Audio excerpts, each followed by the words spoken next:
가지고 후회와 회개라고 하는 주제로 말씀을 전하겠습니다. 후회와 회개. 오늘 이 본문은 예수님께서 십자가에 달리실 때 예수님을 배반했던 제자들의 이야기입니다. 12명의 제자를 예수님 뽑아 놓으셨는데 한 사람의 배반으로 팔렸고 또 배반하지 않았던 11명의 제자들도 결국은 예수님을 버리고 다 도망갔다고 하는 것을 이 마가가 기록하고 있습니다. 한번 이 이야기들을 우리가 좀 한번 생각해 보겠는데, 그래서 우리가 남은 인생을 진짜 이 하나님 앞에 이 제자들처럼 신실하지 못하게 세상적인 이익을 얻기 위해서 우리 얼마나 많이 하나님 배반하고 그럽니까?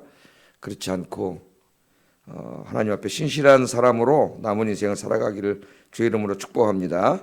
자, 먼저 가룟 유다를 한번 보겠습니다. 가룟 유다. 자, 가룟 유다는 예수님이 뽑으신 12제자 중에 한 사람이죠.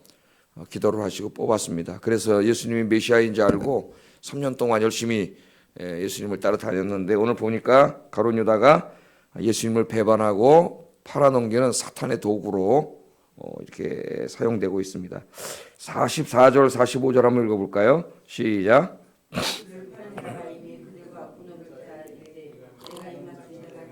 그를 잡아 단단히 끌어가라 했는지라 이에 예수께 나와 랍비어하고 입을 맞추니, 배반을 해도 좀 이렇게 좀 더 조금이라도 좀 배반 자체가 나쁜 거지만은 좀 이렇게 비열하게는 안 할 수도 있었을 텐데, 오늘 이 가룟 유다 행동을 보면 상당히 비열합니다.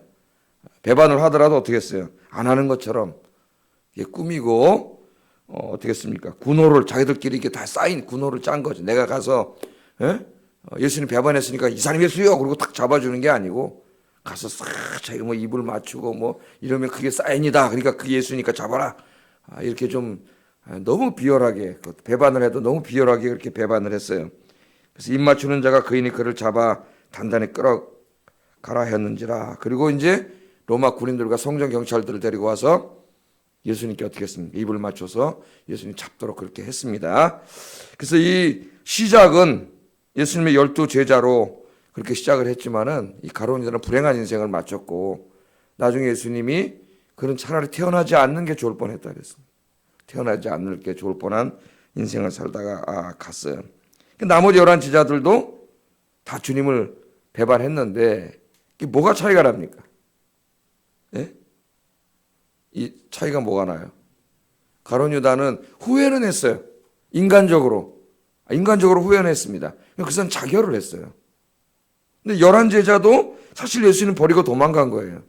비겁하게 배반을 했지만 나중에 이 사람들은 깨닫고, 뭘 깨달았어요? 저분이 한 사람이 인간이 아니라 하나님의 아들 메시아 구원자구나, 하나님이시구나. 그걸 깨달은 거예요. 가룟 유다는 인간적으로 미안한 마음, 자기가 선생님으로 섬겼던 사람을 배반했기 때문에 인간적으로 미안한 마음이 들어서 후회는 했지만 그분이 하나님의 아들 메시아라는 건 끝까지 믿지 않았습니다. 그래서 그냥 괴로워서 자살을 했을 뿐이에요. 근데 이 나머지 제자들은 어떻게 했어요? 후회를 한 게 아니라, 후회도 했지요. 회개에는 후회가 포함이 되니까 후회는 했고, 후회만 한 게 아니라 그분이 바로 하나님의 아들 메시아라는 걸 깨달았어요. 그래서 이 사람들은 단지 후회만 한 게 아니라 뭘 했어요? 회개를 했어요. 회개.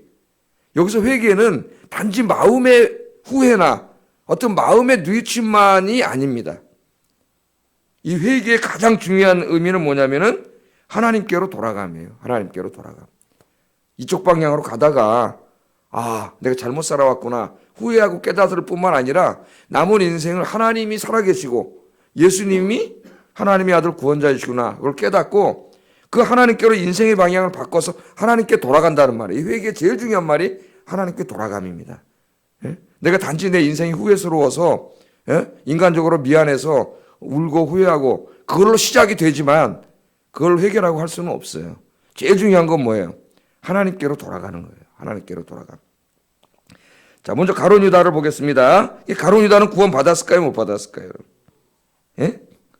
제가 플로에서 공부할 때 신약을 가르치던 교수님이 무려 9명이 있었어요. 미국에서 이제 이 세미나리 신학교로고는 제일 큰 신학교 중에 하나인데 신약을 가르치는 선생님만 9명이 있으니까 여러분 대학원인데 학생만 3,000명이 넘어요. 그러니까 뭐 엄청나게 크죠.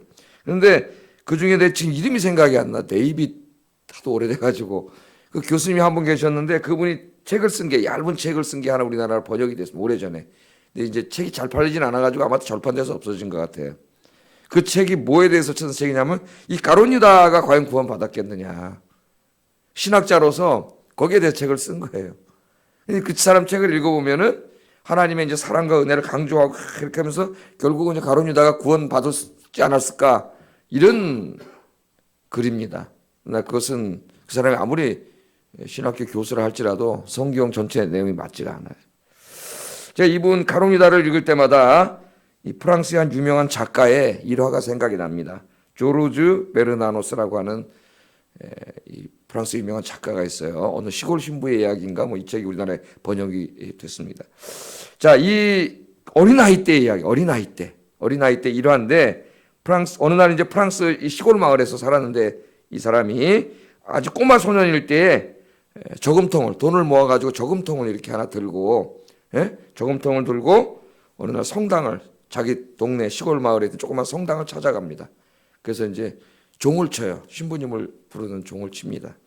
그래서 이제 이 신부님이 나왔습니다. 왜 종을 쳤느냐? 그럼 물어보니까 이 꼬마 소년이 그 자기가 모았던 예금 저금통을 신부님에게 주면서 한 불쌍한 사람을 위해서 미사를 드려달라고 제가 부탁을 하려고 왔습니다. 그러면서 그 저금통을 신부님에게 이렇게 냈습니다. 그때 신부님이 불쌍한 사람이 누구냐 꼬마에게 물어봤어요. 그랬더니 꼬마 소년이 웁니다. 싫어해요. 눈물 흘리면서 그 이름은 내가 밝힐 수 없습니다. 그렇게 얘기하는 거예요. 신부님은 꼬마 소년이 얼마나 기특합니까? 아이가 돈을 모아가지고 와가지고 헌금을 내면서 미사를 드려달라니까. 그 불쌍한 사람을 위해서 미사를 드렸다 그래요. 그 유명한 일화가 있는데 이 꼬마 소년이 훗날 이제 자라가지고 프랑스의 유명한 작가가 되는 조르주 베르나노스입니다. 그럼 이 꼬마 소년이 울면서 너무나 불쌍해가지고 울면서 그 사람을 위한 미사를 드려달라고 죽은 자를 위한 미사인데 들으려고 했던 그 사람이 누구냐 하면은 바로 이 가룟 유다예요. 가룟 유다.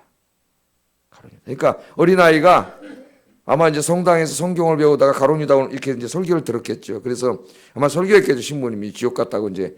그러니까 어떻게 했겠어요? 너무나 어린 마음에 불쌍한 거죠. 불쌍해서 그 자기가 모은 돈을 가지고 찾아온 거예요. 혹시 자기가 현금을 내고 미사를 드리면 천국에 갈 수 있지 않을까? 지옥에 있다가. 너무나 지옥에 가 있다는 게 불쌍해가지고. 그래서 이것을 가져온 겁니다. 여러분 이 꼬마의 기도는 너무나 아름답죠. 지옥에 가 있는 그 가룟 유다 너무나 불쌍해서 헌금을 가져왔는데 그러나 그 기도가 이루어졌을까요? 그 기도는 이루어질 수는 없습니다. 우리 예수님도 그런 나지 않는 것이 좋을 뻔했다. 그렇게 말씀하셨어요. 자, 우리 여기서 뭘 배워야 됩니까? 우리 인생의 기회는 이 땅이에요. 이 세상. 우리가 살아있는 동안으로 끝입니다. 이 짧은 인생. 어제 이제 우리 송마령 권사님이 93살이신데 이제 하나님을 잘 믿다 가셨죠. 천국에 가셨어요. 그래서 이제 장례 예배를 드리고 왔는데 지금도 많은 사람들이 예수님을 알지 못해서 요새 로마서에서 제가 설교하고 있듯이 멸망의 길인지도 모르고 죽음의 길로 달려가고 있어요. 자기가 죄 아래서 죄 짓고 살다가 죽음과 파멸로 가는지도 모르고 마귀가 갖다 주니 잠깐 세상의 화려함 속에 빠져가지고 그 길로 가다가 어느 날 문득 꽝 하고 죽음이 오면 그 사람 구원받을 수 없습니다. 오늘 여기서 우리가 중요한 것이 뭐냐면 이 조르주 베르나노스 그 어린 시절의 그 어린 나이의 마음, 지옥가 있는 가룟 유다가 너무나 불쌍해서 울면서 헌금 그 저금통을 가지고 왔던 그 마음이 우리 모두에게 회복되었으면 좋겠다. 그런 생각이 듭니다.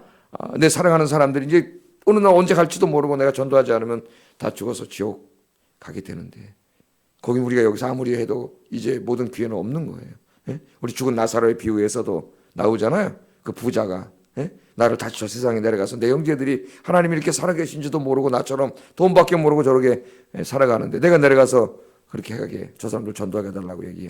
너 아니라도 저기는 전도한 사람이 죽은 자가 봐도 그들이 믿지 않는다. 그렇게 말씀하시잖아요. 그래서 오늘 이 아침에 가룟 유다를 비롯한 가룟 유다는 어쩔 수가 없어요. 그러나 여기 살아있는 사람들은 우리가 구원할 수가 있습니다. 이 불쌍한 마음, 가지고 조르주 베르나노스처럼 그들을 위해 기도하고 전도하는 우리 아영교 성도님들 되시기를 주의 이름으로 축복합니다. 우리 예수님도 우셨잖아요. 그죠? 제가 요나서 강의할 때에 요나서 4장에 하나님도 우셨다 그랬어요. 니느웨 성을 눈물을 흘리셨다 그랬죠. 그래서 그 하나님께서 인간의 몸을 입고 오셨죠. 예수님이시죠. 그 예수님 예루살렘 성 회개하지 않는 그들을 보고 어떻게 하셨어요? 우셨다 그랬어요. 왜? 그들이 멸망받고 지옥 갈 게 눈에 뻔하기 때문에 우셨습니다. 그 눈물, 주님의 눈물, 오늘 이 어린아이의 눈물이 오늘 이 21세기를 살아가는 우리 모두의 눈물이 되기를 주의 이름으로 축복합니다.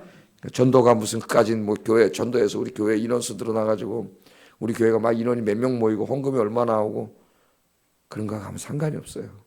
전도하면 물론 교인은 늘어나겠죠. 교회가 부흥되고 그렇게 해서 교회가 부흥되는 것은 바람직한 것입니다. 다른 뭐 교인이 이동해 와서 부흥하는 게 아니라 그렇게 부흥을 한다면 정말 바람직한 부흥이 되겠죠.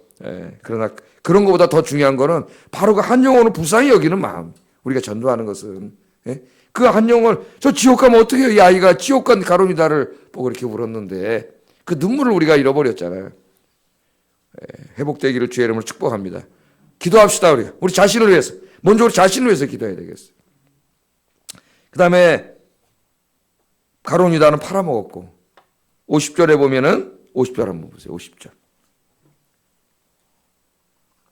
읽어보겠습니다. 시작. 제자들은 어떻게 했어요? 제자들은 뭐 좀 낫습니까?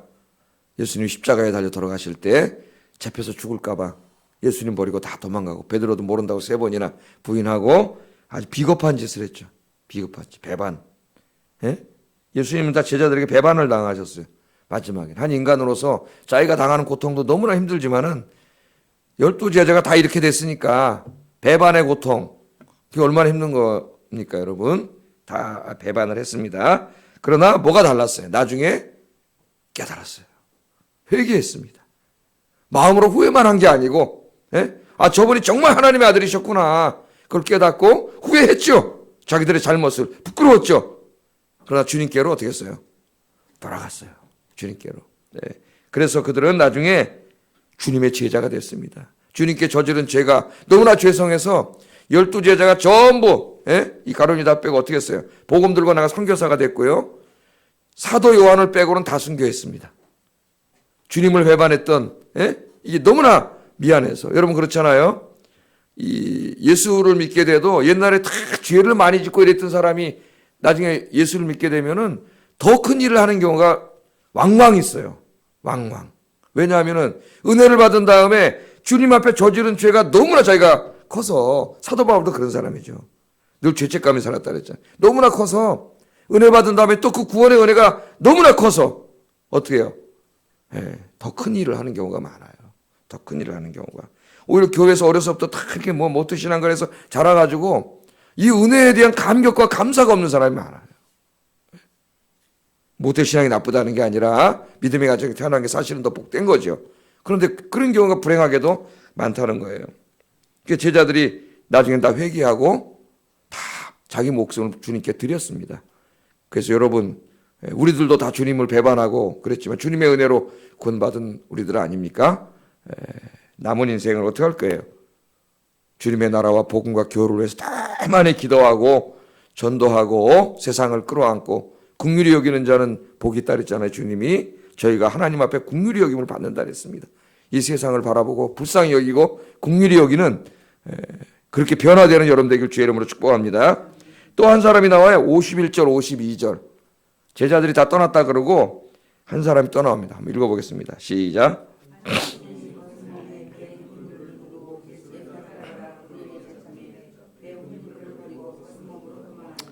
제자들도 도망갔다 그러고 제자들 이야기보다 더 길게 2절이나 걸쳐서 마가가 기록하고 있는데 한 청년이다. 이름은 밝히지 않았습니다. 한 청년이 벗은 몸에 배 혼니부를 두르고 예수님 십자가 지고 가실 때 따라간 거죠. 따라갔는데 사람들이 붙잡았어요. 너도 예수 쫓아다니는 놈이냐? 그때는 어떻게 했습니까? 배 혼니부를 버리고 살겠다고 벗은 몸으로 도망갔다. 그런 사람이 있었다. 이름은 밝히지 않습니다. 그렇게 이 청년이 누굴까? 이 마가복음 주석하는 사람들이 연구를 했어요. 이 청년이 누굴까? 10가지 넘는 해석이 있습니다. 누구라고 하는 게 예수님의 형제 야고보라는 사람도 있고 나사로라는 사람도 있고 뭐 하여튼 다양한 이론들이 나와요. 그런데 저는 이 사람이 오늘 마가복음을 기록한 마가 자신이라고 생각합니다. 마가 자신. 예? 증거가 있는 것은 아니지만 전체적인 문맥으로 볼 때 제자들의 얘기는 하나 버리고 갔다 조금 길어지만 두 줄이나 기록되어 있지 않습니까? 마가 자신의 이야기다. 자신의 이야기.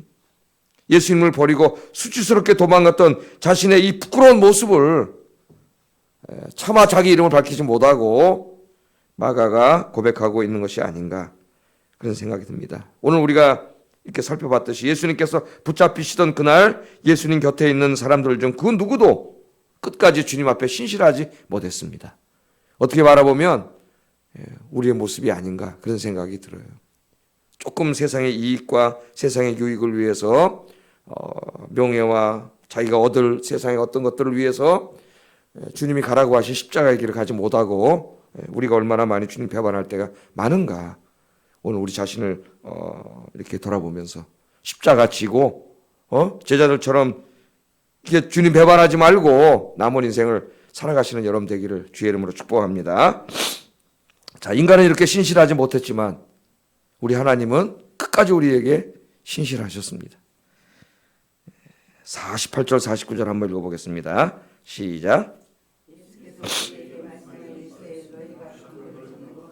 검과 뭉치를 가지고 나를 잡으러 왔느냐? 내가 날마다 너희와 함께 성전에 있으면서 가르쳤을 때 너희가 나를 잡지 아니하였도다. 그러나 이는 성경을 이루려 함이니라. 아멘. 여기 보면은 그러나 이는 성경을 이루려 함이니라. 예수님의 십자가의 죽으심이 뭘 이루는 거예요? 성경을 완성하는 거죠. 성경의 예언을 성취하는 거다. 예수님 그렇게 말씀하셨습니다. 그러니까 아담과 하와가 타락한 그 이후부터 우리 하나님께서는 어떻게 했어요? 인간을 버리지 않으시고 어떻게 했어요? 제가 주일 오후에 설교할 때 구원하시기로 하나님이 작정하셨죠. 예? 그래서 창세기 3장 15절부터 여자의 후손이니 머리를 치고 하는 그 원시복음이 나오잖아요. 그래서 창세기를 열면서 성경은 계속 뭐를 이야기하고 있어요? 하나님께서 우리를 구원하실 것이라고 하는 언젠가는 그 여자의 후손 중에 구원자가 이 땅에 오실 것이고 우리를 구원할 것이라고 하는 것을 성경은 계속 이야기하고 있습니다. 그 말씀이 구약에 계속 이렇게 암시적으로 우리에게 나와 있어요. 구약의 제사제도도 마찬가지고요. 오늘의 특별히 성경을 이루고자 함이라 이 말은 이사야 53장 12절에 고난받는 종의 이야기, 또 스가랴 13장 7절에 우리 모든 사람의 죄를 지고 짊어지는 종의 이야기를 의미한다고 볼 수가 있습니다. 우리 인간이 계속 하나님을 대적하고 우상 숭배하고 신실하지 못했지만 하나님께서는 아담에게 약속하셨던 그 구원의 약속을 어떻게 했어요? 약속에 신실하셨어요. 그 약속을 지키셨어요. 아담과 하와가 저지른 죄가 나중에는 아브라함과 사라를 택하시고 그 아브라함의 후손을 통해서 온 세상을 구원하시기로 약속하시고 갈라디아 3장에 보면은 그 아브라함의 후손으로 예수님이 오셔서 온 세상을 구원하셨다고 성경은 그렇게 이야기하고 있습니다. 그러니까 우리는 인간의 역사를 보면 끊임없이 하나님 앞에 죄를 졌지만 하나님 어떻게 하셨어요? 끝까지 신실하셨어요. 아담과 하와에게 하신 약속을 끝까지 지키시기 위해서 누가 오신 거예요? 오늘 바로 성경의 십자가에 달리신 외아들이 이 땅에 외아들을 보내신 거 아닙니까, 여러분? 우리 구약 주일날 뭐로 배웠어요? 화목제물로 세우셨도다. 그 세우셨다는 말이 무슨 말이에요? 공개적으로 그 자리에 앉혔다는 거죠. 그런데 그게 무슨 영광의 자리에 앉힌 게 아니라 모든 사람이 보는 수욕과 그 수치와 모욕과 고통에 세운 거죠. 십자가. 공개적으로. 거기서 우리 예수님 화목제물, 제가 화목제물이라는 의미도 있고 속죄제물이라는 의미도 더 강하다 그랬어요. 주일날 설교에 힐라스테리온이 속죄제물로 삼으신 거죠. 그러니까 외아들을 주시기까지 하나님은 신실하신 하나님. 하나님은 변하지 않으세요. 지금도 우리에게 신실하세요. 우리가 변할 뿐이지. 하나님은 변함없이 저와 여러분을 사랑하시는 줄로 믿습니다. 그래서 아까 우리 290장 찬송 불렀잖아요. 우리는 주님을 늘 배반하나. 그러면 찬송 부를 때 얼마나 이 말, 우리가 하나님 앞에 죄송합니까? 우리는 주님을 늘 배반하나 내 주 예수 여전히 날 부르사 그 참되신 사랑을 베푸시나니 내 형제여 주님을 곧 따르라. 주 날 위해 비네, 주 날 위해 비네, 주 날 위해 비네, 항상 비시네. 우리 예수님께서 우리는 배반하지만 우리에게 사랑을 베푸시고 십자가에서 그 고난을 받으심으로 저 여러분을 구원해 주셨습니다. 그런데 오늘 찬송가가 구원만 노래하지 않아요. 그 우리를 구원하신 주님이 하늘 보좌에 앉아서 온 세계를 통치하시지만 그 주님께서 또 우리를 위해서 지금도 성부 하나님께 기도하고 계시다고 성경은 이야기하고 있어요. 그래서 우리가 중보라고 할 때 원칙적으로 누구에게만 적용을 해요? 예수님께만 적용을 하죠. 중보라고 할 때. 그러나 이제 우리가 다른 사람을 위해서 기도할 때 그냥 우리가 중보 기도라고 합니다. 뭐 쓰면 안 된다는 사람도 있는데 그건 뭐라 그럴까요? 뭐 도고 기도라고 하자 그러고 그러는데 내가 다른 사람을 위해서 기도하는 게 내가 그 사람 죄를 용서해 주는 건 아니지만은 중보 기도라 해도 뭐 그 무슨 잘못이 있겠어요 우리가. 바리새인도 아니고 말장난하는 것도 아니고. 자, 히브리서 한번 찾아보겠습니다. 히브리서 7장 24절 25절 읽어보겠습니다. 히브리서 7장 24절 25절